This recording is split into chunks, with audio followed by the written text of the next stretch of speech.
Hello friends, स्वागत है आप सबका इस वीडियो में। भाई मेरा नाम है दीपक। तो आज हमारे सामने खड़ी है ईसूजू जो आप देख सकते हो कि मैन मशीन। और काफ़ी लोग ना इस गाड़ी को देख के पहचान भी गए होंगे कि ये गाड़ी किस भाई की है। तो ज़्यादा देर ना करते हुए ना, मतलब मैं आपको परेशान नहीं करता, सीधा भाई से ही मिलाता हूँ जिस भाई की ये गाड़ी है। तो भाई आदित्य भाई, जिनकी ये गाड़ी है, वेलकम है भाई आपका।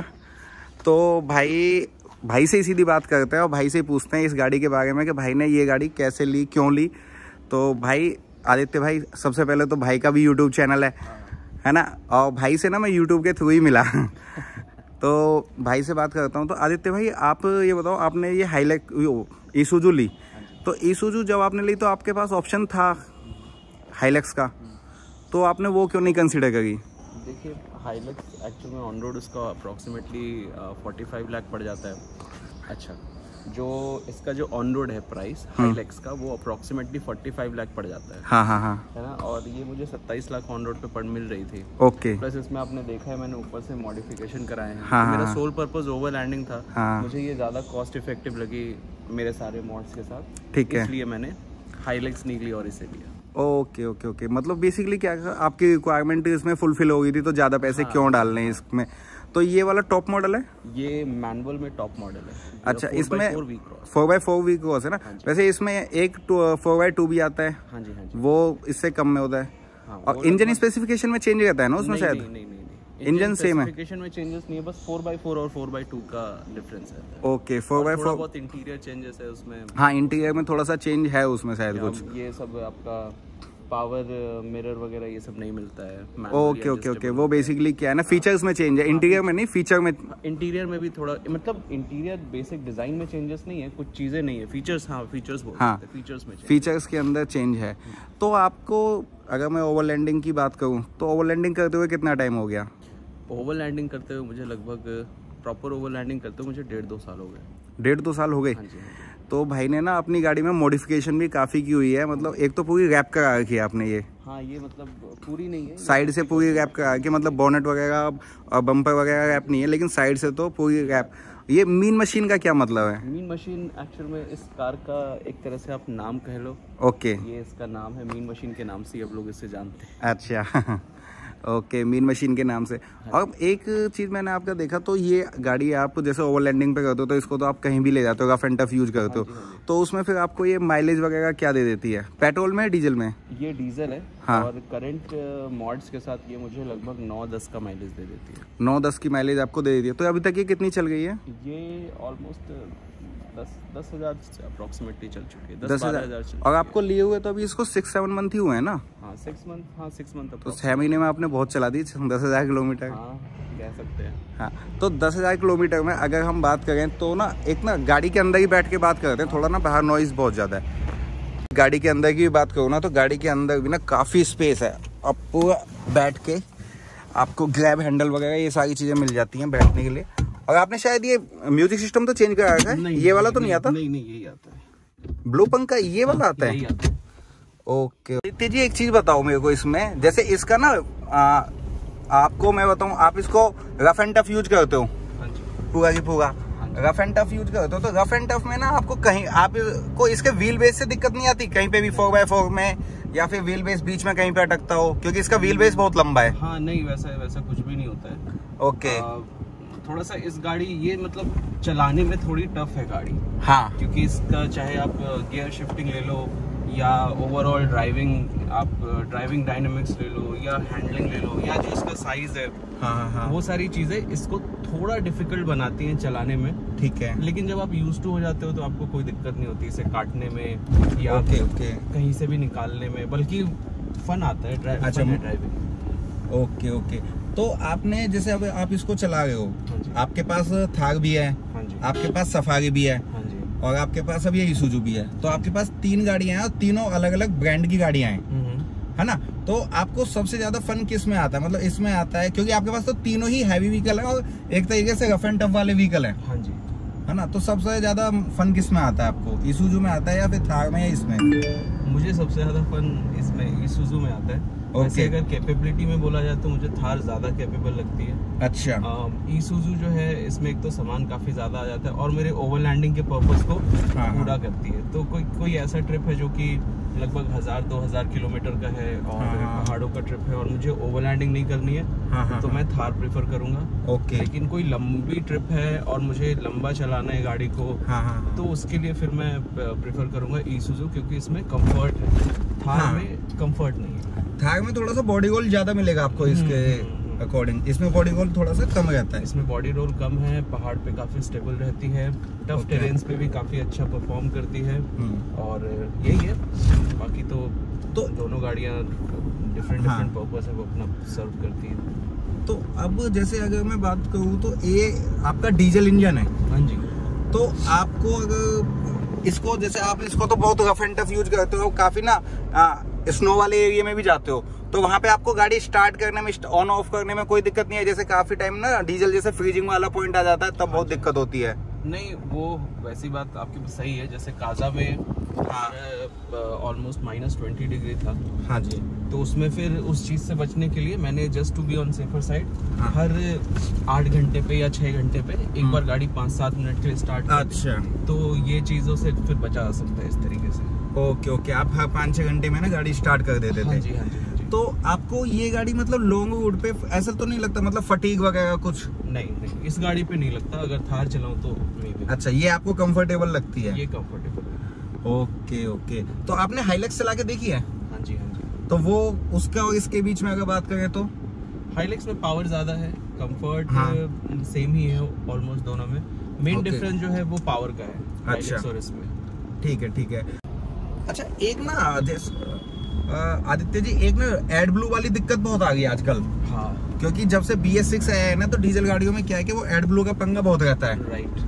तो आपको लगता है कि एड ब्लू की इसमें कोई दिक्कत है, मतलब रीजनरेशन वाली चीज में और उसमें? नहीं, इसमें जब फर्स्ट टाइम मैंने ली थी तो मुझे रीजन का एरर आया था। हाँ। लेकिन फिर इसने ऑटोमेटिकली रीजन कर लिया था। अच्छा। और हाँ, जैसे एड ब्लू का अभी लास्ट मैंने नीति ट्रिप में फिल करवाया था इसे।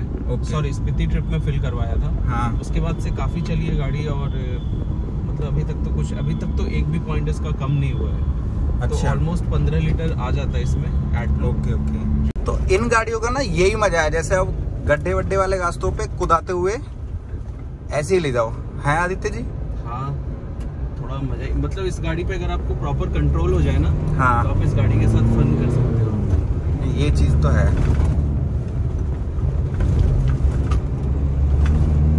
और आपने फिर इसमें ऑफ रोड के टायर्स भी डलवा रखे हैं सारे। हाँ जी। कितनी स्टेबल चलती है। हाँ, ये सारी चीजें तो मतलब स्टेबिलिटी के मामले में ना ईसुजू को। और जो फिर एक चीज हो गया, मैंने एक चीज और देखी है, जो लोग इन गाड़ियों को चलाते हैं ना, वो फिर इन्हीं गाड़ियों को चलाते हैं और दूसरी गाड़ियों को नहीं चलाते वो। हाँ, तो जैसे मेरे अब फ्लीट में ईसुजू है। हाँ। तो अब वो जब ईसुजू जाएगी तो ईसुजू ही आएगी ईसुजू हाँ। की जगह पे। जैसे स्कोडा और जो वॉक्सवैगन के ओनर्स है ना, वो स्कोडा और वॉक्सवैगन ही चलाते हैं, वो फिर दूसरी गाड़ियां नहीं चलाते। हाँ, वैसे मुझे टाटा भी बहुत पसंद आती है, लेकिन इन सब चीजों के लिए टाटा तो नहीं है। हाँ। तो इसके लिए तो ओवरलैंडिंग के लिए तो आई गेस यही है, वही सारी चीजें हैं। फैमिली यूज में तो आती नहीं है। नहीं। उसके लिए सफारी है, तो मैंने ईसुजू कंसिडर किया। लेकिन अगर मुझे एक गाड़ी ऐसी चाहिए थी जिसको मैं ओवरलैंडिंग में भी कर लेता और फैमिली भी कर लेता, तब मैं शायद ईसुजू नहीं लेता, यहाँ चला सकता। हाँ। मैं जानबूझ के इधर लेके ना, यहाँ प्रॉपर थोड़ा खाली है, थोड़ा ऑफ रोडिंग भी दिख जाएगा।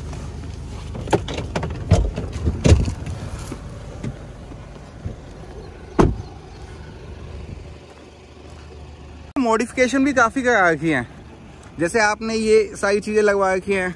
इसमें पीछे ये आपने सिक्योरिटी के पर्पज से लगवा रखा होगा कि कोई सामान इसके अंदर से, क्योंकि ये बेसिकली क्या है, ओपन रहता है, कंपनी से तो ओपन आता है ना। तो ये इलेक्ट्रॉनिक रोलर शटर है। हाँ। ये चाबी के थ्रू ऑपरेट होता है और वैसे इसका एक मैनुअल बटन भी है अंदर। ओके। अगर आप बोलेंगे तो मैं खोल के दिखा दूंगा।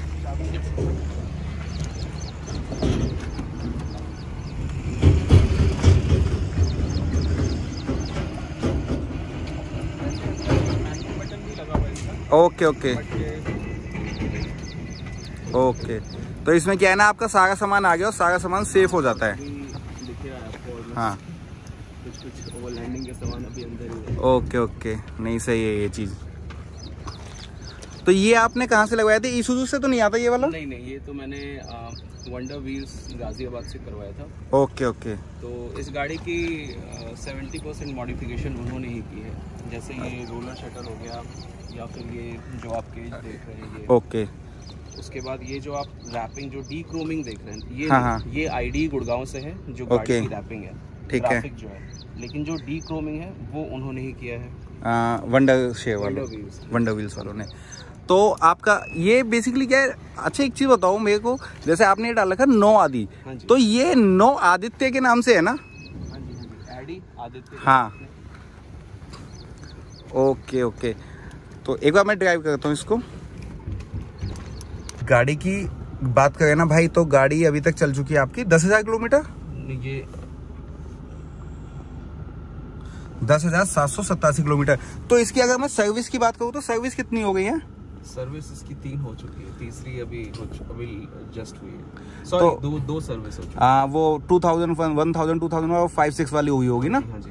तो सर्विस में कितना खर्च आ जाता है इसकी में? इसकी देखिए, इसमें कोई फ्री सर्विसिंग नहीं मिलती है। अच्छा। फर्स्ट सर्विसिंग मुझे 2600 अप्रोक्सीमेटली पड़ी थी।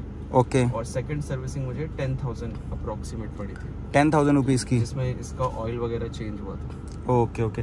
तो अगर मैं बात करूँ इस गाड़ी के, अगर आपने पॉजिटिव पॉइंट्स तो इसके साथ ऑफ रोड कैपेबिलिटी सारी चीजें हैं इसके अंदर, रफ एंड टफ आप खुद यूज ही कर रहे हो।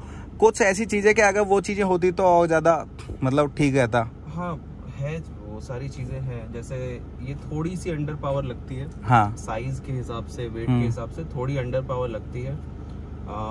दूसरा, इसमें जैसे इतनी बड़ी गाड़ी में हिल कंट्रोल देना चाहिए था, जो इसमें नहीं है। यस, है ना। प्लस इसका जो गियर शिफ्टिंग है वो ट्रक जैसा लगता है, तो ये थोड़ा स्मूथ हो सकता था। हाँ, ये सारी चीजें। और इसमें फिर पीछे वेंट नहीं है, वो हो सकता था। एसी वेंट्स होने चाहिए थे।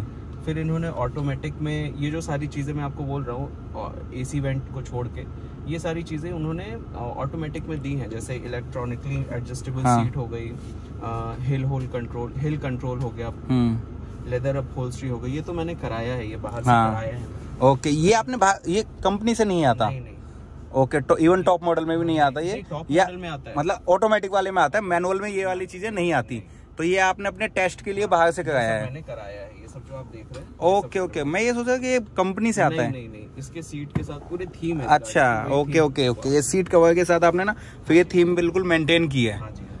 ओके, तो भाई ईसुजू वालों ये देख लो, मतलब बंदा 27 लाख रुपीस आपने अगर, और 27 लाख जैसे ये इंटीरियर, तो इसका तो मैं पर्पस चलिए समझ रहा हूँ, क्योंकि ये एक पिकअप ट्रक है, एक ऑफ रोडिंग व्हीकल है, तो इसका इंटीरियर उस तरीके से किया गया है कि आप इसको वॉश कर सके और इसको कोई प्रॉब्लम ना है। बट और भी थोड़े बहुत दे सकते थे कुछ चीजें। हाँ, वो सारी चीजें हो सकती थी, वही सारी चीजें। मतलब कि बेसिकली क्या है ना, उन्होंने ना पिकअप ट्रक तो दे दिया। हाँ, और ओवरऑल जो इसका इंटीरियर है ना, वो बहुत डेटेड लगता है, आउटडेटेड है। मतलब एक तरीके से वो सारी चीजें नहीं है। मतलब जैसे अभी ये मैं आपको बताऊं, ये काफी टाइम पहले ना उसमें रेनो के डस्टर में आता था। या और निसान माइक में, सब में, सारे मॉडल्स हाँ, सब में इसी तरीके का ही आ गया है। उन्होंने इस वाले रिसेंट वाले लॉन्च में अपना ये कार प्ले वगैरह देना शुरू किया, तो इसमें वायरलेस है, कार प्ले वायरलेस है। ओके ओके, जैसे भी कनेक्टेड है ये। हाँ, तो आपको इवन वाइब्रेशन भी बहुत फील होती होगी इस पे? वाइब्रेशन मतलब आपको मैं कैसे बताऊं कि ये देखो कितनी वाइब्रेशन है। बोल रहा हूं ना, गियर शिफ्टिंग अभी बहुत ज्यादा है करेंगे तो। लेकिन प्लस पॉइंट में जैसे ऑन दी फ्लाई 4 व्हील है इसका। ओके, ठीक है। उसके अलावा जो स्टेबिलिटी है गाड़ी की, वो तो है ही अच्छी। स्पेस मुझे काफी मिल जाता है इस गाड़ी में। इस गाड़ी में बॉडी रोल बहुत कम है, मतलब ऑलमोस्ट ना के बराबर है। एसी काफी अच्छा है इस गाड़ी का, कंफर्ट है इस गाड़ी में। अगर मैं वैसे एक ओवरऑल व्यू दूं तो। चलो, तो भाई ये थी एक ऑनर की ना जेन्युइन ऑनरशिप रिव्यू। और भाई हमारे यूट्यूबर भी हैं, तो उनको ना सारी चीज़ें पता है कि भाई क्या चीज़ गाड़ी में होनी चाहिए, क्या चीज़ नहीं होनी चाहिए। और उनका बेसिकली इस गाड़ी को लेने का पर्पस भी ओवरलैंडिंग ही था। वो एक्चुअल में क्या होता है ना कि स्टेप वाइज होती है। जैसे जब मैंने जो पहली गाड़ी ली थी मेरी, तो मेरी पहली गाड़ी के टाइम पे मेरा मन था कि बस एक कार होनी चाहिए, गाड़ी होनी चाहिए। मतलब नहीं था कि उसमें पावर विंडो होना हो, पावर स्टीयरिंग होना हो ये। लेकिन जब आप पहली गाड़ी लेते हैं ना अपनी, तो धीरे धीरे आपके प्रेफरेंस बनने लगते हैं। हाँ, वही सही। मुझे इलेक्ट्रॉनिकली एडजस्टेबल सीट चाहिए, मुझे रियर व्यू मैनुअल एडजस्टेबल नहीं चाहिए, आपको पता लगता है कि आपको क्या चाहिए। हाँ। तो वो करते करते करते करते आज के डेट में हाँ, तो ईसुजू चाहिए थी। और बेसिकली क्या है ना, वो चीजें होती है, ईज ऑफ कन्वीनियंस वाली बात होती है। हाँ। कि आप अगर पैसे खर्च कर रहे हो तो मुझे ये सारी चीजें सहूलियत चाहिए। अब मैं 27 लाख रुपए दे रहा हूँ तो इसी चीज के लिए दे रहा हूँ। लेकिन अब क्या है ना कि जब जो ईसुजू और हाइलक्स जैसी गाड़ियां लेते हैं तो उनका ना माइंड मेकअप ऑलरेडी रहता है, उन्हें पता रहता है वो क्या लेने जा रहे हैं। यस, है ना। तो अब जैसे मैं जब सफारी ले रहा था तो मैंने सोच के लिया था कि भाई उसमें मुझे फीचर्स मिलेंगे, लग्जरी जैसा मिलेगा, तो उसमें मेरा माइंड मेकअप था। लेकिन जब मैंने ईसुजू ली मुझे पता था कि मैं क्या लेने जा रहा हूँ। तो मुझे वही चीज मिली है। हाँ, चलो ठीक है। तो बेसिकली आप तो इससे खुश हैं। हाँ, मैं तो है। लेकिन अगर आपको आज के टाइम में जैसे हाइलैक्स 34-35 के आसपास की है, आज आपके पास बजट है तो 34-35 वो ऑलमोस्ट ऑन रोड 43 पड़ 43, हाँ 43 की है। तो अगर आपको लेनी हो तो आपके पास बजट भी है, तो हाइलैक्स को प्रेफर करोगे या फिर ईसुजू को? ईसुजू को। मैं तो जब ईसुजू भी ले रहा था तब भी बजट थी मेरे पास हाइलैक्स। ओके। लेकिन मैंने इसी को प्रेफर किया। चलो ठीक है। तो भाई अपनी वीडियो को ना यहीं पे ही हम खत्म करते हैं। भाई के साथ ना अब थोड़ी सी वार्तालाप करते हैं और गाड़ी का ना एक बार टेस्ट ड्राइव लेते हैं, चला के देखते हैं कैसी चलती है। तो आपको अगर ये वीडियो अच्छी लगी हो तो इस वीडियो को लाइक करें और शेयर करें। तो मिलते हैं नेक्स्ट वीडियो में। Till then drive safe and always wear seat belt. Thank you so much.